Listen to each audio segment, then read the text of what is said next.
Gary Ridgway, Jeffrey Dahmer, and Charles Manson. 3 men that I firmly believe should have and have been put to death.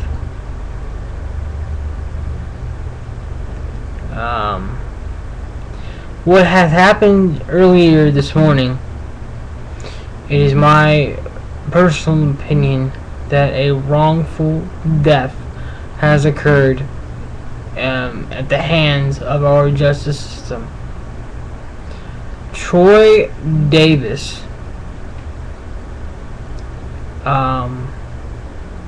was accused of a tragic death of a police officer. Tragic death of a police officer. Now, do I know enough about this case to say whether Troy Davis was definitively guilty or not? No, I don't. Do I know enough about this case to say whether Troy Davis deserved the death penalty? No, I do not. But when I hear about 7 of the prosecution's 9 witnesses recanting their stories, that should give you an indication right there that they're either wanting to put somebody to death just because they're in a rush to, or this person did not do it. And in my opinion, there was a rush to judgment via Troy Davis. Barrington Day Thurston, the man's video whom I'm responding to, brought up an excellent point. It reminded him, as it does me, of the Roman Empire Colosseum days, where a thumbs up preserved your life, or a thumbs down sentenced you to death. That is what our society is heading towards. By putting supposedly guilty men to death on the backs of 2 witnesses who insist they were there, or he was there, that is. I just don't get it. Our justice system is flawed. Of which I have no doubt. No doubt whatsoever. But to have 7 of your 9 prosecution witnesses recant their stories definitely throws some doubt in my mind. Definitely does. And it would cause me to question, as the judge, the validity of those 2 remaining witnesses, of which, and I don't know this for a fact, of which those 2 witnesses, one of which is a killer himself, supposedly killed somebody himself.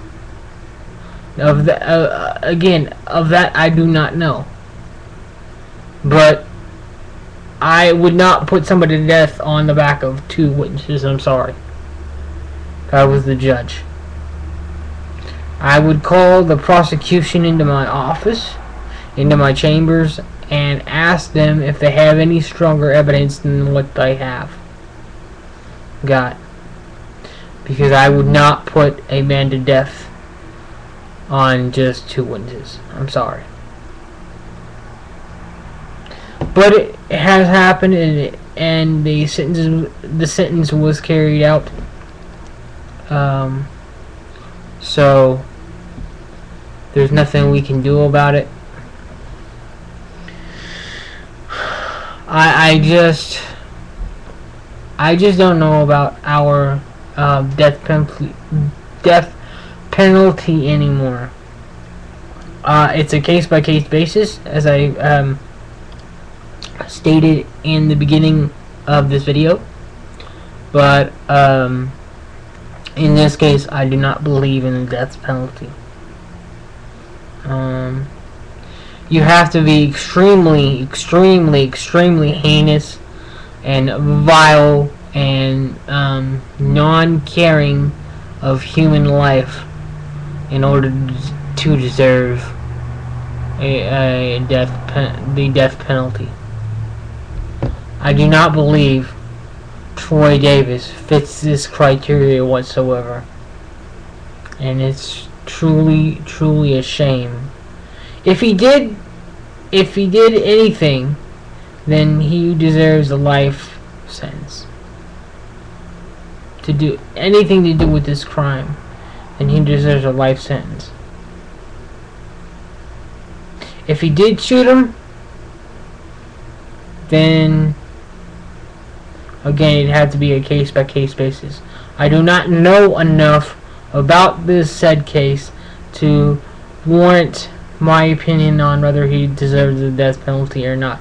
I'm just stating these facts on what I know, and what I know is based on what I know is he did not deserve the death penalty,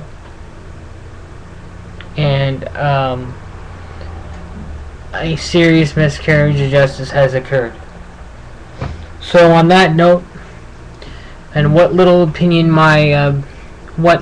opinion means to anybody, this is Coolman Jr. 88, your source for wrestling, NASCAR, and music news. Peace out. Thank you to Barrington.